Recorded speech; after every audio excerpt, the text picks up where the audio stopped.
guys and gals, Sweet Project Cars here.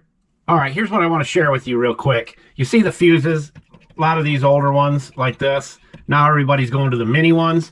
Well, they give you these right here, supposedly to pull these out, and they're kind of a joke. We're going to show you how to make your own fuse puller and installer for like $6. Julio, tell everybody where all the tools are located. Thank you, Julio Cesar Chavez Rodriguez, Jorge Johnson Thompson. Let's get busy. So you're going to need a couple tools.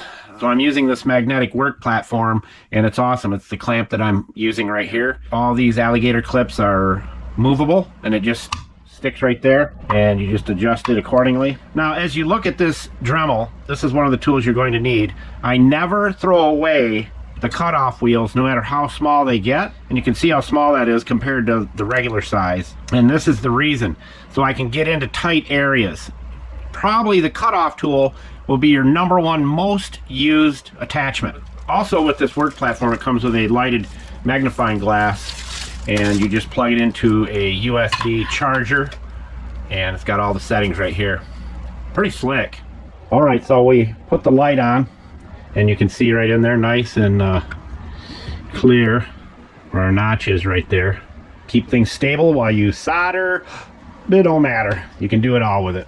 All right, and we're not being paid to share any of this stuff, just so you know. This is the fuse that we're going to be working to match up, and that will go somewhere in here.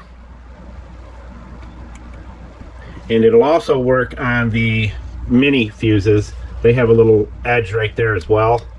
And so we want to be about halfway into the jaws on the fuse. So that's all you need to know about that. And we'll use this as a straight edge. You'll be able to pull and push the fuses back in. The width of this cutoff wheel is perfect for the thickness of the ridge on the fuse.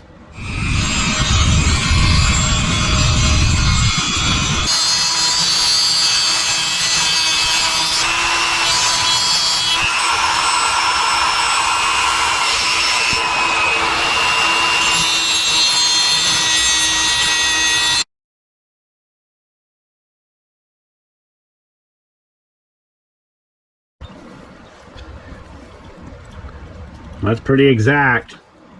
You can see the hole right through there. So that means the fuse is here. Now when it was smooth, before I put the notches in it, you could pull it right out of those jaws. Pretty much no matter how tight you squeezed it. But now it's, and you can push, and it will work for the mini ones as well.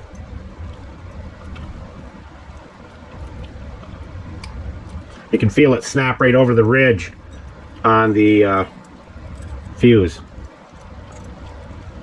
And I like the spring-loaded ones because they open back up for you to get in there and pull the next one.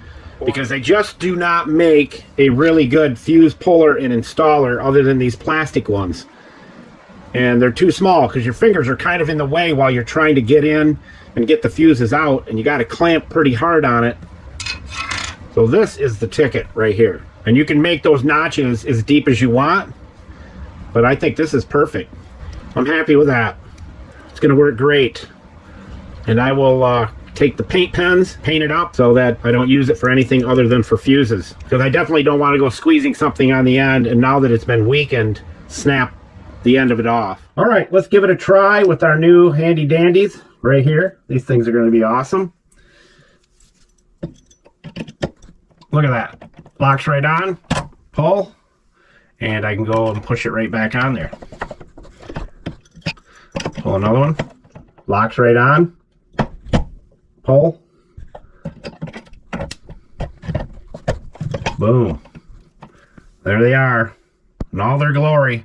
You don't want to use it for anything else other than these, that's for sure. There you go, my friends, and as we always say, all our awesome channels out.